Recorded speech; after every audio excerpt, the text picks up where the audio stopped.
meli masanga lulangwe lusimi mundu akonya fende kote kote soko akonya Chéri Malanda Malando soko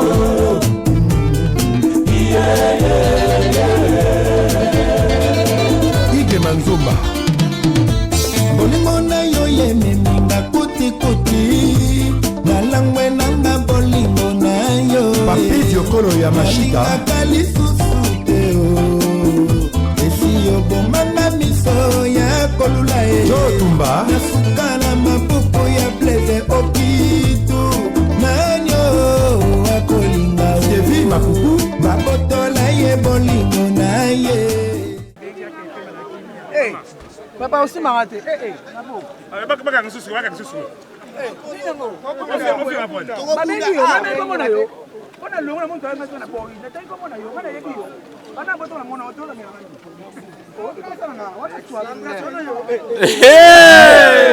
Tozawalia ni mingi tabana oshwe. Sena ina oshwe wana mwana moni ye na ina bengi na bengi ngagabu yele na yana mama nde nini ah. S'il vous plaît, n'enyo kolongolanga. Non, ça c'est monsieur Tessois. Gabi, ça la maîtrise s'il vous plaît.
Voilà, bienvenue à vous, chers internautes amoureux de votre chaîne Gabriel Bolembo Télévision. Soki Polingango, Tunatumba Tumba Yokaka. Ici c'est Gaëtan qui sait Bébé Popi, tonton sérieux, mon maternel à double AKT, les remplaçants valables de Dadi Dikambala, Mobalitio, Soko Meki au Monango. Voilà, de Tebsebino, Tozana, sentiment de tristesse parce que c'est aujourd'hui, Wapi Ezali, inhumé, corps et à Maman Nabiso Chako. Voilà, c'est aujourd'hui qu'elle sera enterrée. Un au revoir, mais ce n'est pas un adieu parce que l'artiste ne meurt jamais, l'artiste demeure à jamais à travers ses œuvres. Maman Chako a fait un bon temps. Maman Chako a parlé avec son art. Aujourd'hui, on peut dire, Maman Chako, la personne de Maman Chako est partie, mais Maman Chako est quitté parce que Maman Chako reste gravée dans nos cœurs. Vous pouvez comprendre que vraiment l'hôpital est rempli. Artistes, journalistes, fans, familles et connaissances, autorités, oui, parce que c'était une bonne personne. Cette dame, c'est vraiment une bonne personne. Si seulement nous pouvons passer le micro à tout le monde, ils vous le diront, non pas parce que à Koufi, mais parce que c'est comme ça sa vie. À Tamboussé, Lelo, Bomoni, hôpital Oezali rempli, combien même que Bazo déclaré, geste barrière, mesure de barrière, et Simbaté parce qu'elle était pour nous une maman, une amie, une sœur. Voilà, laissez-moi comme ça dire un grand merci à Mama Zozo. Pourquoi pas France les a tombés Kinshasa Koi parce que Mama Zozo a quitté Nakacha Kinshasa.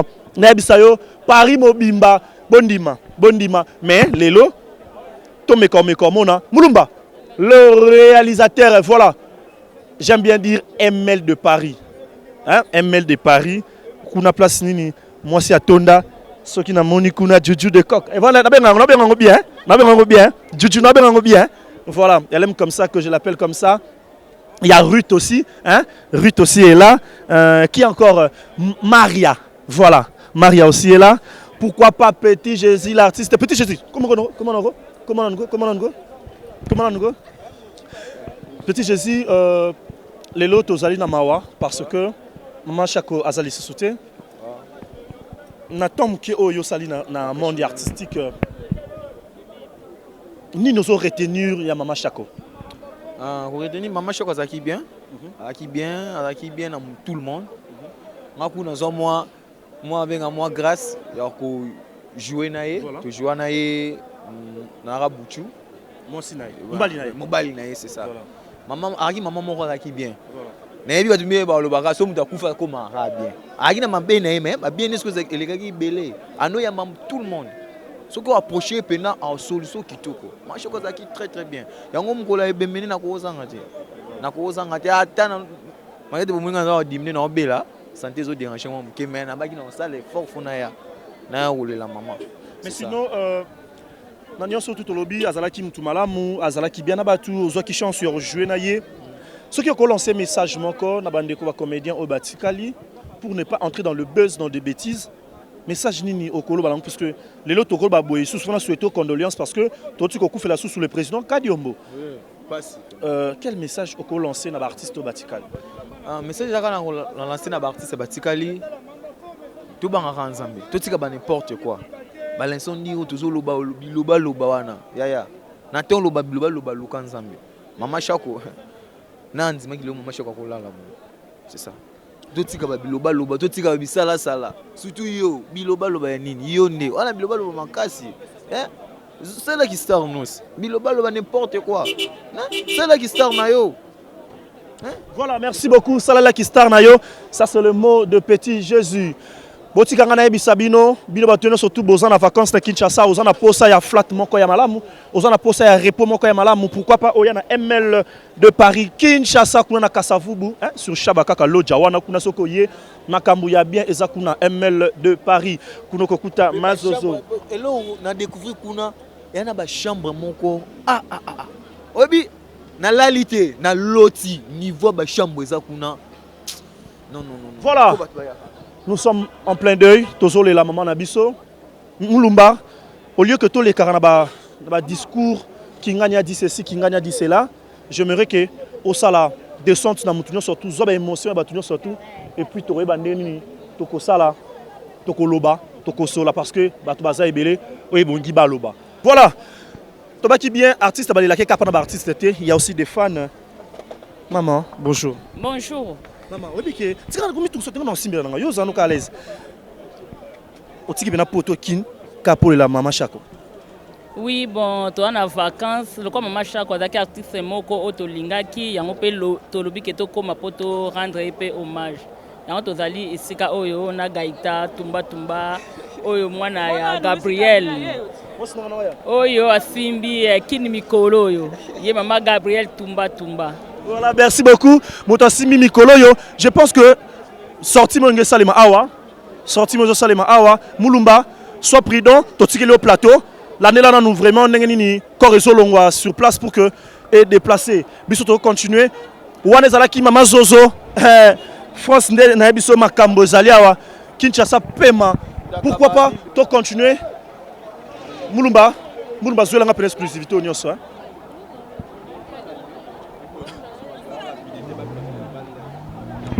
Président, parce que ça mingi mais démoka na Gabriel Bolembo TV au chaîne na yo. Président, ben impressionné nous en ango les locaux tala été Maman Chako Azate.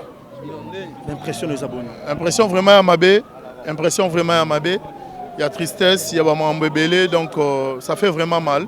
Mais on ne peut rien. Il y a décision de Zambé donc volonté en Zambé car aigle volonté en Zambé et ça on n'a pas de choix.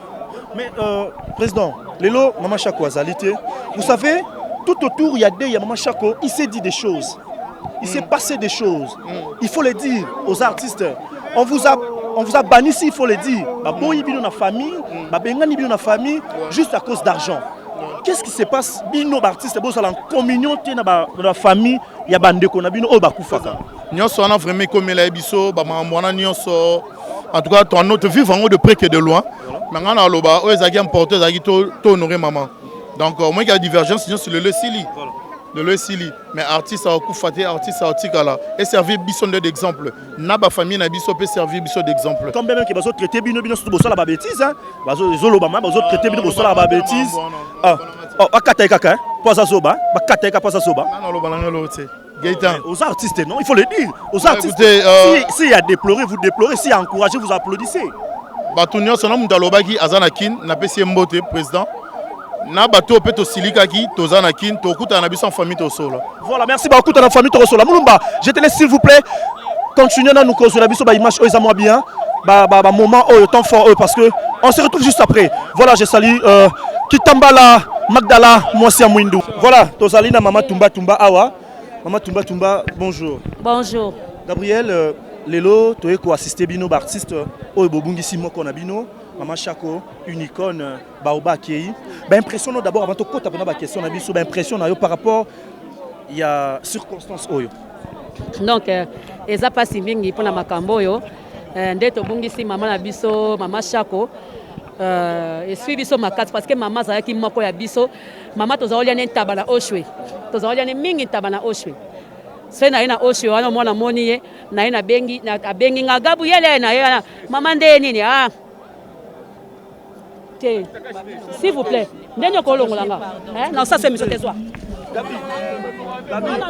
Gabi, Zana maîtrise s'il vous plaît. S'il vous plaît. Zana maîtrise s'il vous plaît.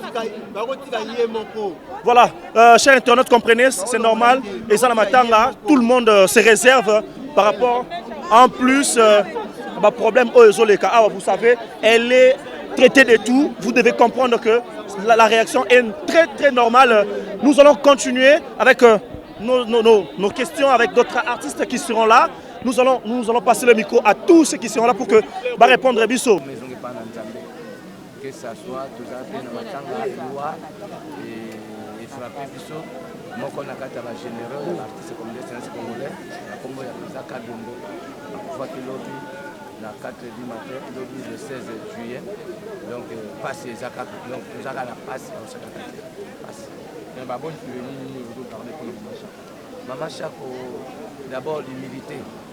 Donc, Azaraki moto social. Azaraki vraiment pour Azaraki maman. Parce que Aïbaki Koussang Sabana, je suis resté avec bienfaisance parce que Azaraki d'abord Kaka na Bolingo, Aïbaki Tekaza Chako. Ce qu'on invité à Koya, d'abord on n'a pas Kosiko. Azalaki, deuxième vice-présidente chargée à finance. Donc c'est ça. Kabiombo Azalaki porte-parole, il n'y a pas Kosiko. Donc Bangonio, on a eu l'occasion de travailler dans Bango. Ça ne pas se manque à gagner pour Namboka.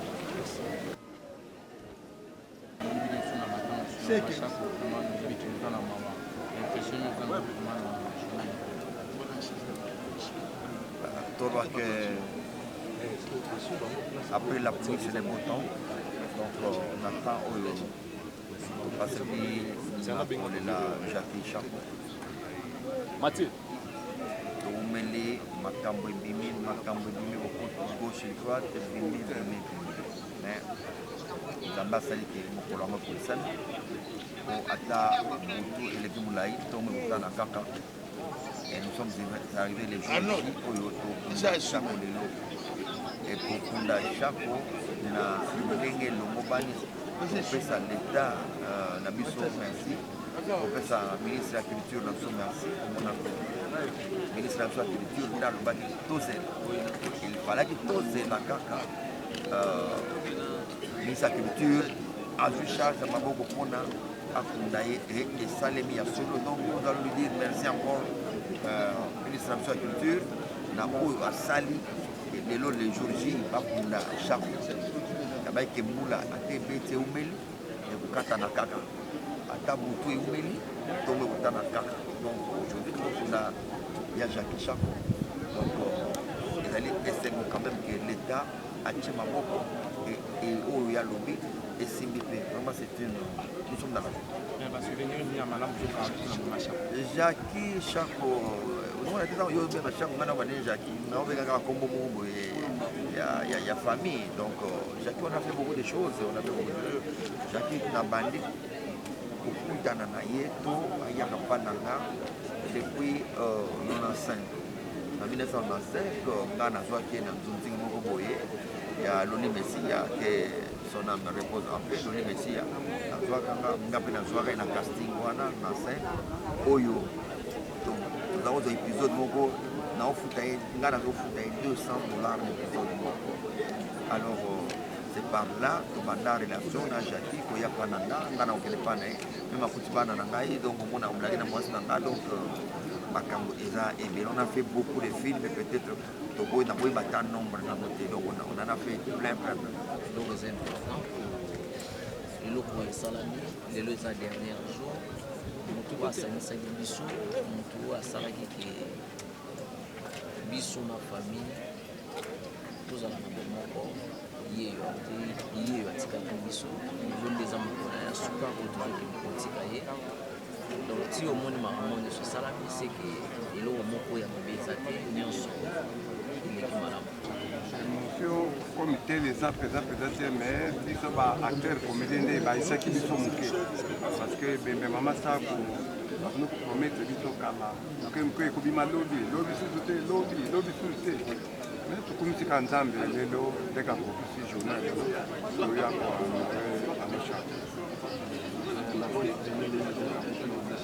oui, il faut un bon souvenir parce qu'à jouer à Christ avant de jouer au Nyon, quand on a bengi et boutomoy avant de courir. Vraiment, félicitations pour la maman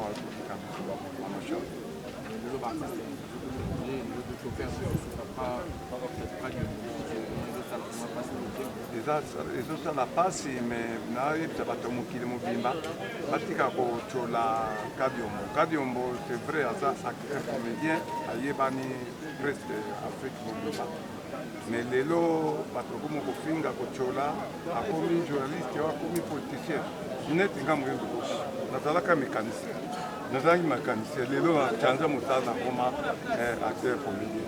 Alors quand on peut avoir joué pour changer mon salaire, là, acteur, comédien, à quoi on appelle journaliste, à quoi on appelle politicien, pour aller à quoi on met premier ministre en Bokati. Parce qu'à Tanga, Batika Kucholale, Azamu, Azamu de Bézine et Malam.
Makati na ngai aliloba na yo ekoganga kati na ngai amen ya na ngai kolona ngai toba na ngai o Yesu ya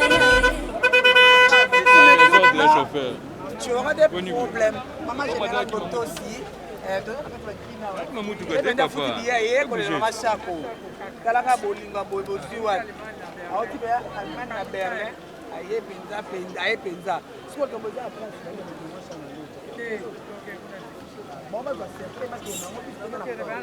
Où allons-nous? Donc, Babi, à Berlin à Berlin. Bien habillé. Ah, bah, on l'a gâté. Maman sera qui le banga donc. Maman a né. Yo, banen bagoya.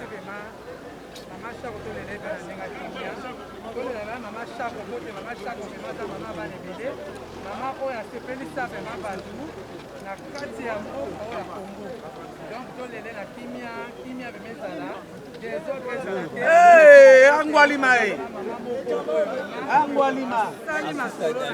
Angwalima. Kanzamba zalokuma vraiment. Hey, papa aussi m'a raté. Hey, nabo. Baka ngisusu, baka ngisusu. Hey, ningo. Mabeki yo, mona yo. Ona longa muntu anga na boy. Na tango mona yo, kana yebi yo. Ana boto na mona otola mera. Oh, ikasa na, wata twala ngana yo. Hey! Bomba! Hey!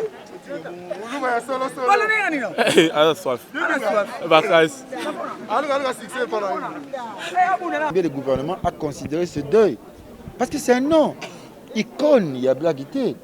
Tu vois qu'on les artiste avec A majuscule, artiste au sens noble du terme, parce qu'il Maman Chako a un parchemin au bisou surtout, bah on va effrayer chemin au bisou le Hollande. Bah maintenant vous savez le projet un peu tout est parent à bisou.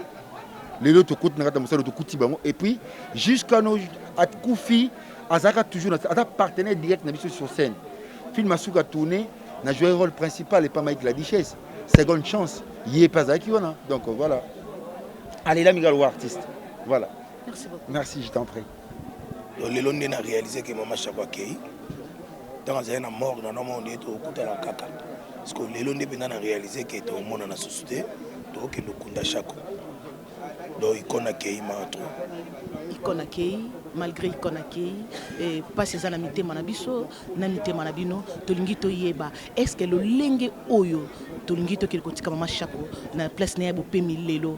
Ezala ki le lenge obiso tolingito lelelaye, to sali kakapo, to kindika kotika ya pema. Ah bon, je sais parce qu'il y a Oumeli, hein. Quand Oumeli Mawapé, ils ont bon, aussi là c'est trop dire. Ils ont diminué peut-être. Aussi là maintenant c'est trop dire. Parce que ça icône, mais aussi là changa quand même. Et tous les sous na sango mususu ya mawa malgré ya Maman Chako, tous les sous na sango ya mawa papa Kadombo Akei. Et tout ça la bino ndenge nini tango ba icône bazolongwa moko. Ils a passé. Et ça là à chaque fois que icône moka makasi faut kende ngafuna le kananzela na il faut nous conseil na mo yo akufi de même salama na badadi ba pululu ba batu ba mindondo na ozala na yo boye otikelinga quelque chose moko sur nous sala to sala ka apoke na ebite nzamba nga te ngani nazaki na papa Kadiombo tanga zo yebisanga kino président Lomba zo yebisanga kalobi modéro wana c'est une tête ngazo mona ka kondo lia ba fufu et après na yo ka sango ki akufi tout le monde a jour à tout le monde attend bien là et puis nzamba ko pesa inspiration mon place ce qu'on peut savoir artiste surtout ya basi conseil par rapport au le temps la journée Maman Chako pour te dire basi ndé mutu baboma mboka le to ko mona que non ezaki kuna si faut que ça va servir leur conseil au le bani non pas ça va conseil parce que moi je suis pas une fille non pas ça ne va et tant que parent non pas ça va mais tant que papa na bona ngai non pas ça va basi non pas ça va on peut ça ce qu'on va bana mibana on peut ça va conseil en tout cas bani de kotos à la soudé tous à la peine soudé makasi pour babi basi batonga mboka biso mibale au moins toto donc tous à la soudé makasi to banga nzambe surtout ya wawa bakula wali jo aloba na ngai fleur soupe moi siat la soupe c'est le pembe aloba ngo sala soudé na bande ko ça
azalaki moto aza pena respecté si soki ezalaki moto mosusu to biso lengana ya te parceke mpona mamanka respect bamakambo te ote kolekaleka biso tokosai na biso toyi kolela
Merci de rentrer à vos places, s'il vous plaît.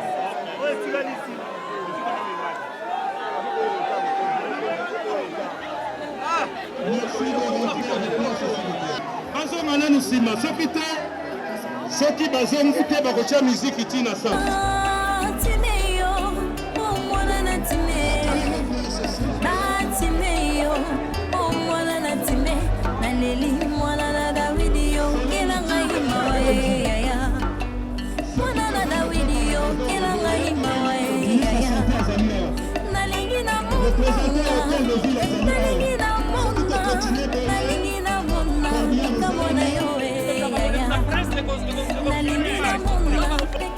Maman Chako a fait la pluie et le beau temps à toutes ses prestations dans toutes les troupes théâtrales à Kinshasa, ce qui nous amène à considérer sa mort comme étant une grande perte pour le monde culturel congolais.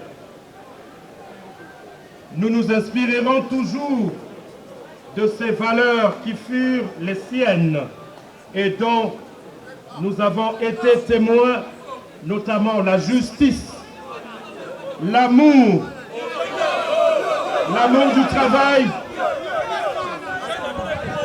du travail bien fait, la solidarité familiale, la détermination, le dévouement, l'abnégation. Voilà donc en quelques lignes ce que nous pouvons retenir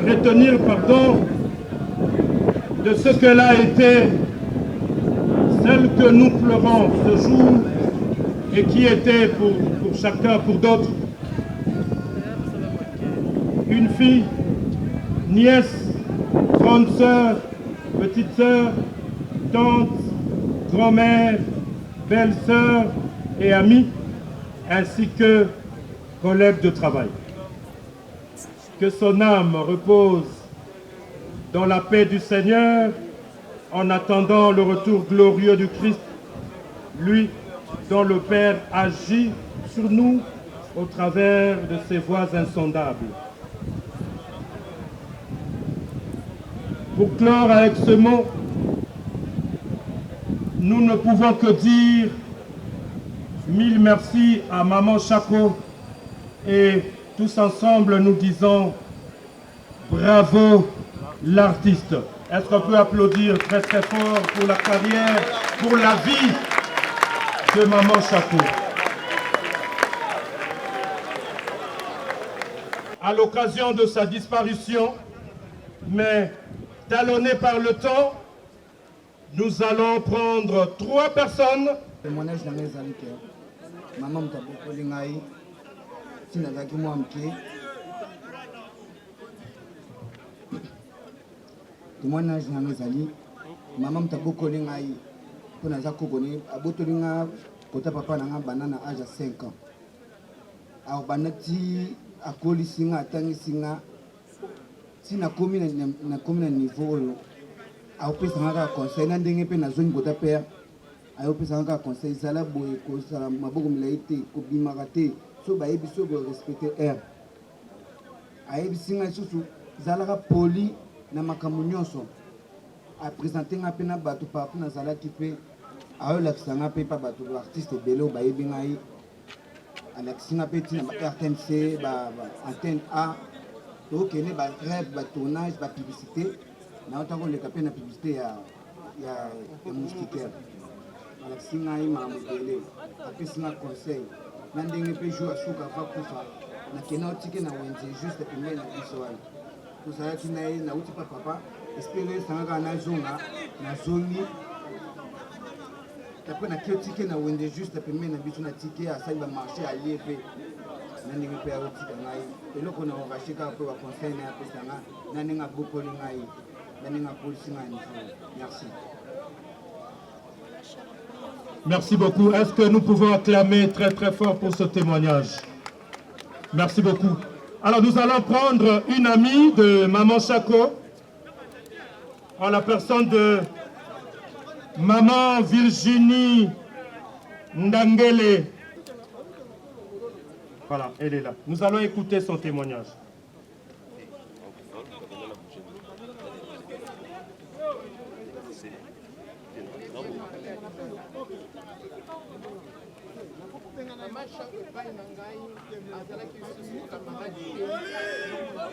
Maman Chako akomaki famille na ngai. Maman Chako epai na ngai azalaki susu camarade te. Maman Chako akomaki famille na ngai. 16 ans yango tango na père de maman. Maman Chako a conseillé ngai nazali komona ye neti ange na ngai. Maman Chako a conseillé ngai mingi na mobali na ngai na bana. Bana na ngai soki toye awa na Congo, bana na ngai bazala toujours epai ya Maman Chako. Na kotika bango kuna akokipe bango bien makambo nyonso. Mais na kopesa témoignage moko. Jour mosusu tobimaki na Maman Chako. Toyaki mwa retard. Na India wana po tokende kolala. Mbala moko ba kuluna bakolanda biso. Nga na kimi déjà. Kokima te. Nga bite na kima.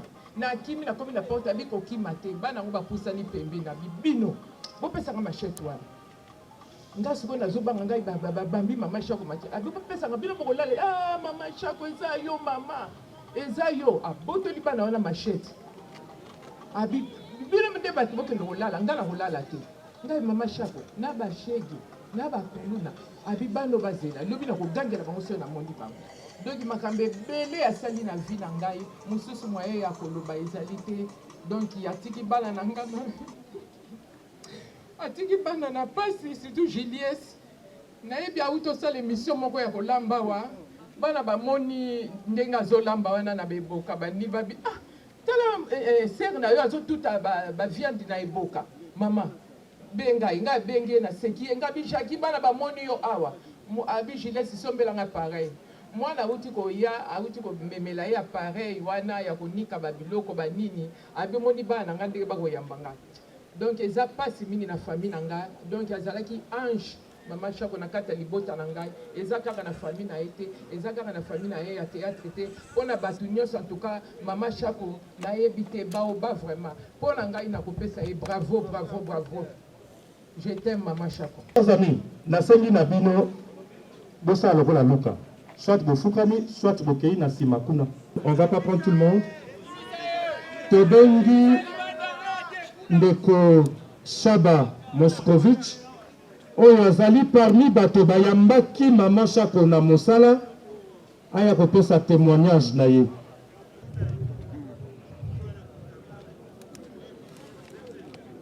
Théâtre dans 75. Donc azali même pas na idée à kosala théâtre. Dans 75 biso tozala na théâtre populaire Mwangazo tokomaki na Carex tokomaki na Carex ya bana basi tozalaki biso na bafille te na kati ya groupe. Il fallait sikoyo toluka bana basi baya na kati ya groupe. Inga apensaki sikoyo na Jackie. Jackie azali cousine na ye. Donc Inga azali cousin ya Chako. Et puis ezalaki difficile parce que Chako na kata famille na bango papa na bango azalaki tellement sévère ezalaki difficile Jackie asala théâtre. Mais ngai na compagnie Inga tokendeki epai kotala papa ba Jackie na Dodoma na Barumbu. Inga essayaki de convaincre papa, mais papa ça a moi un peu difficile. Mais après ça il va conditionner, bien ça il faut encadrer bien. Inga assurer que n'a pas encadrer et chaque répétition la bande au ticket nanda. Tous allez que chaque répétition soit aussi ici il y a mon gazo, tous allez que le ticket chaque tinanda. Et pièce à Liboso, spectacle na Liboso ou à Joaquin. Ezaki spectacle moko ya ba expression ajaki comme maman mapasa ngana laki comme ba jimo oya zai kobota mais kozanga kaka bana basi azai ko jouer double rôle personnage mibale azaki maman oya boti biso ba mapasa mais tanga na koli mapasa na koli fallait na bala donc nazai sous ko bala ye oyo yabota kingai. Donc vraiment Jackie a été qui sont makasi na moment wana pendant que tozaki na ba tourner na ba campus na ba institut supérieur vraiment essayer de donner vraiment parce que azai l'air wana ça peut kotanga a kotanga dans centre féminin Mamobut soka wuti cours directement à répétition après répétition biso peut ko koti kaye vraiment c'était vraiment lelo bozo benge maman bani bon il faut na faire ko benge maman Coco azali pena maman Coco oyo abandonné et puis eloko Jackie osali okufi jour o ezalaki jour anniversaire nangai le 15 juin Jackie na osalote Jackie et puis spectacle wana to intitulé kango Chako lingo lo banini mapasa et puis l'herbe journaux et ça là il va commentaire il y a spectacle wana et to memela papa ba journaux wana papa c'est pas parce que papa na ba combo de Chako ndi après ça qui banane ba combo Chako donc papa na ba wana Chako c'est pas là il makasi et ça là qui honneur à munene na combo na Chako vraiment Jackie réponse à paix. On va prendre un dernier témoignage. Tu peux clôturer, président Galoufa, et puis tu ressources à la maman Alinga. pour clôturer la série. Pendant 1 minute, Naïbi, que vous avez vraiment vécu avec elle, mais surtout que ça synthèse vraiment, compte tenu il y a contrainte et à temps. Merci, papa modérateur. On a un minute moko pesibiso. Témoignage au Nangina Sala. Nangina a interpellé les artistes comédiens. Nangina a parlé de la discipline qu'avait Maman Chako. Namusala Oyo. Touti Brazzaville. Suite, il y a arrivé tardive dans le spectacle Moko. Na suspenda qui est à partir de Brazzaville. Pour Nazalaki, directeur artistique et financier avec Mango. Na kangi na mbongo na ye. Na ye kufutele yango na Kinshasa. Elle était restée la même.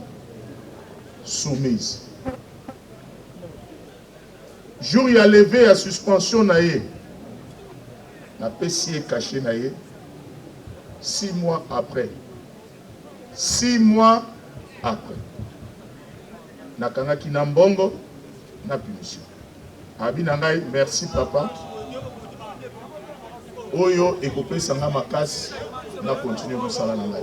Est-ce que vous là bokoko karosala eloko oyo mama oyo lelo atiki biso po ete lobby bo mériter ba honneur oyo ye a mérité lelo? Sans l'ordre, sans la discipline na musala na biso kokende liboso ils a passé. Merci. Et elle va témoigner.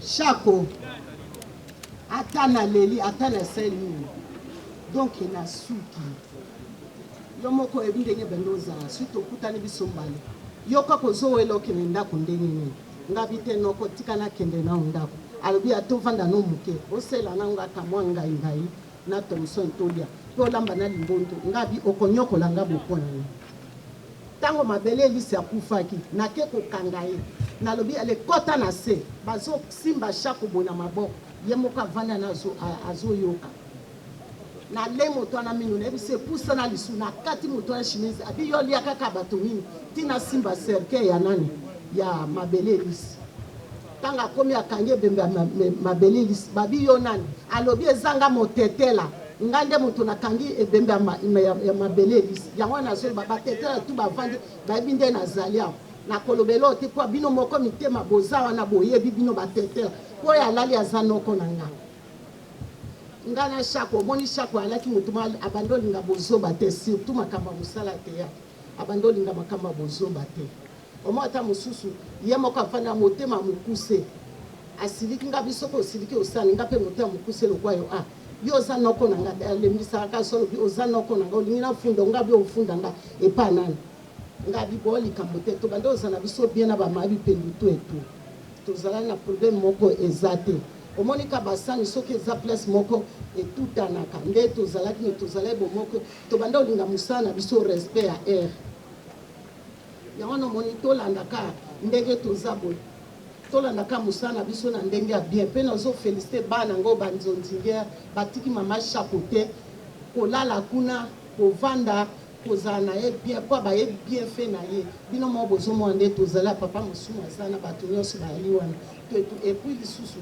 na remercier badélégation oyo eye lokwa fondation Mireille Lisalisi lisu mama Dani na remercier ye po batiki biso te merci mpe na remercier bino bajournaliste nyonso ata bajournaliste nyonso banzonzili na remercier bino nyonso na bajournaliste nyonso bazali bapapa bodo baza nazokokoloba te po bozokomprendre l'émission naza nango merci. Voilà, Tobeteli Maman Chako Makasi, à travers ce témoignage, il y a Maman Alinga. Alors maintenant, nous allons écouter le mot de circonstance venant de la famille Chako, qui sera prononcé par un de ses frères, Chako Lokanga José, le mot de leur papa. Il va dire un mot à l'occasion de la disparition de leur sœur.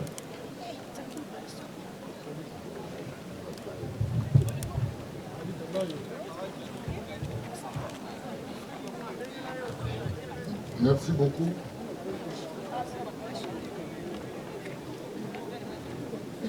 Discours pour les funérailles et la mort de Madame Chako Diala Anaïndo Jackie, alias Mama Chako.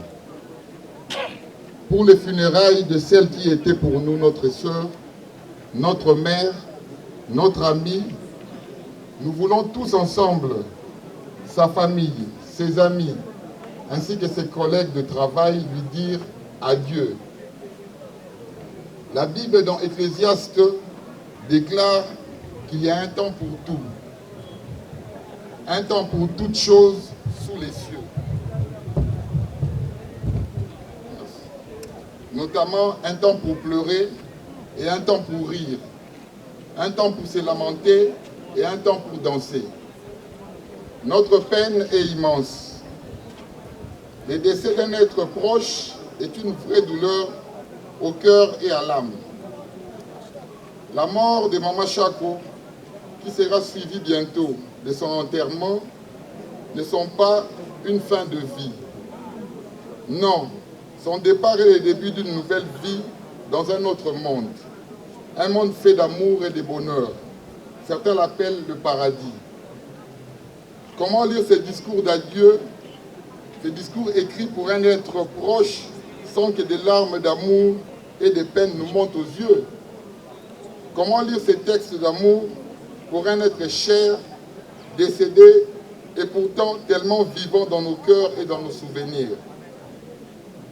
Mama Chako était pour nous un modèle de vie. Et sa mort est pour nous une leçon de vie.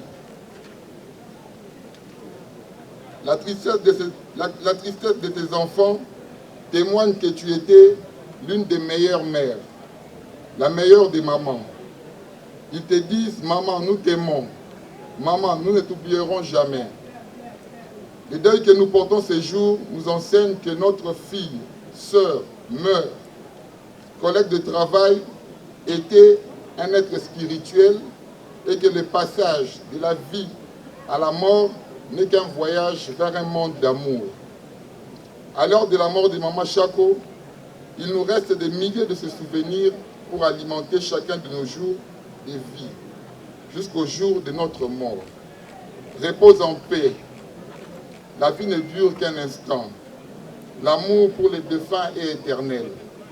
Nous ne t'oublierons jamais. Tu es la première à avoir dompté la rigueur de notre papa, que tu as appelé chaleureusement Vieux Macarios. Puisqu'il faut bien mourir un jour, nous devons apprendre à vivre comme toi, notre sœur, notre mère, notre repère de vie. Toutes les formules de condoléances, les peines partagées, les deuils qui ont commencé, inscrivent à jamais des pensées pour toi dans nos cœurs pour que notre souvenir de toi ne meure jamais. Adieu l'artiste, repose en paix, nous ne t'oublierons jamais. Je ne saurais terminer ce speech en remerciant de tout cœur toutes les personnes, tant physiques que morales, qui ont, durant ces temps de détresse, apporté un soutien moral, matériel, financier à ma famille. Les chaleureux remerciements s'adressent également au gouvernement de la République démocratique du Congo qui, par le biais du ministère de la Culture, Arts et Patrimoine, nous a accompagnés malgré les multiples tâches auxquelles ils doivent vaquer. J'ai dit et je vous remercie.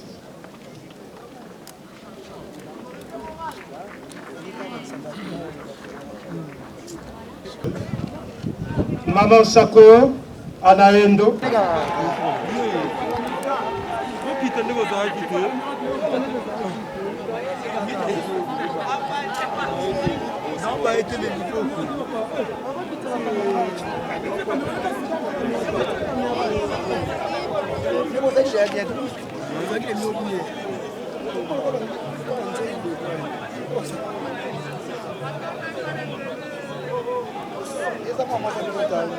Mesdames, Mesdemoiselles et Messieurs,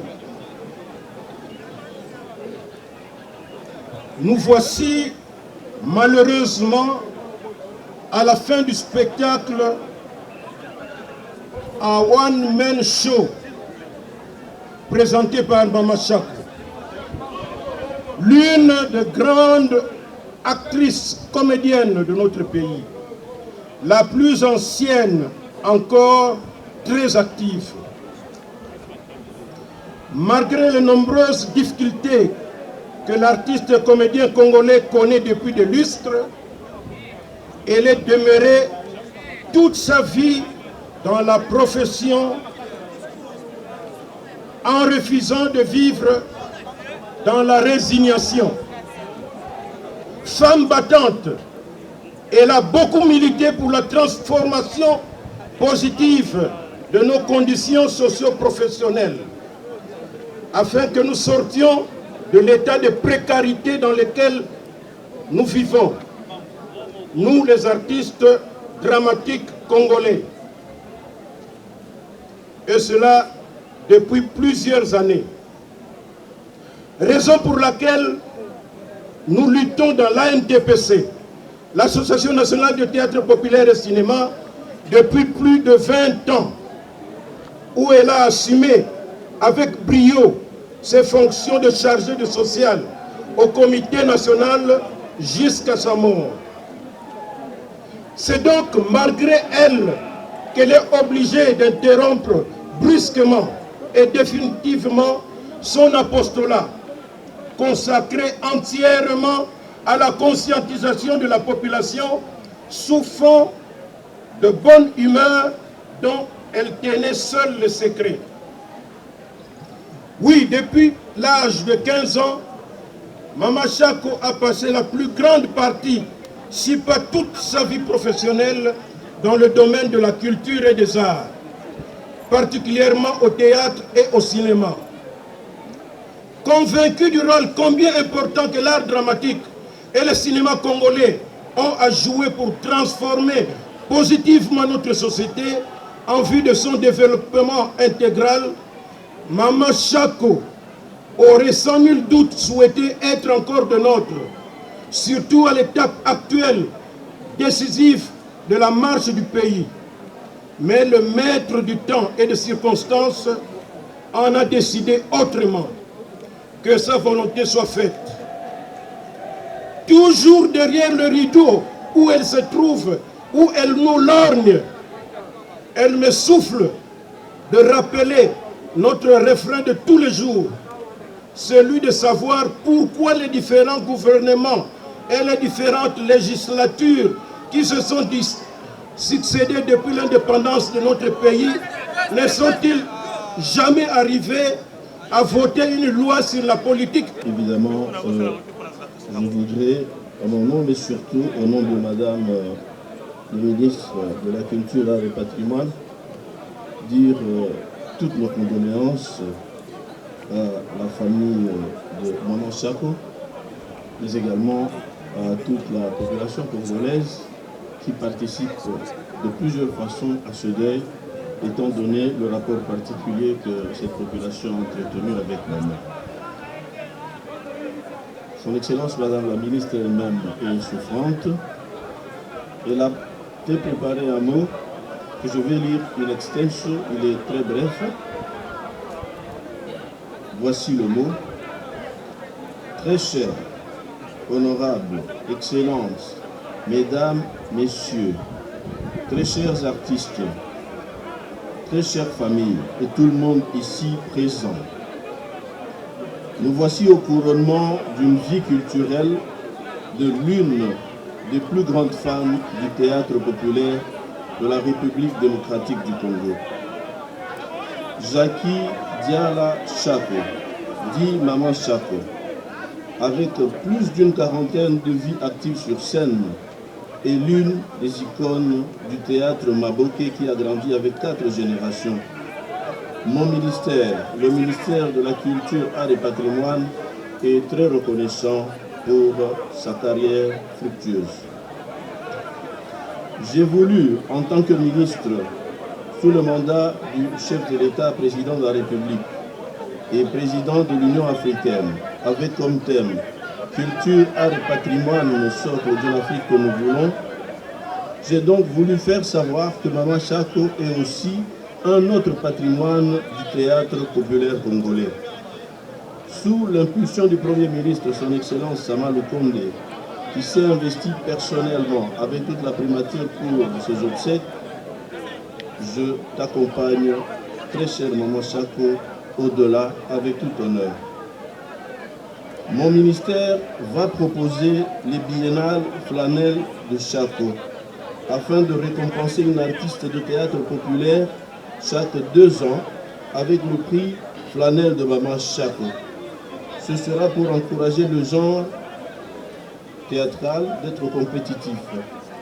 Tous les 2 ans, il y aura donc un concours du théâtre populaire au nom de Mama Chako. Pour clore ce mot, je pense aux autres artistes comédiens, aux réalisateurs, aux metteurs en scène, aux mécènes, aux culturels du théâtre classique aussi, de savoir que mon ministère veut relancer la loi sur la culture avec les statuts d'artistes, afin que tous les artistes, sans discrimination, soient très bien traités dans l'avenir.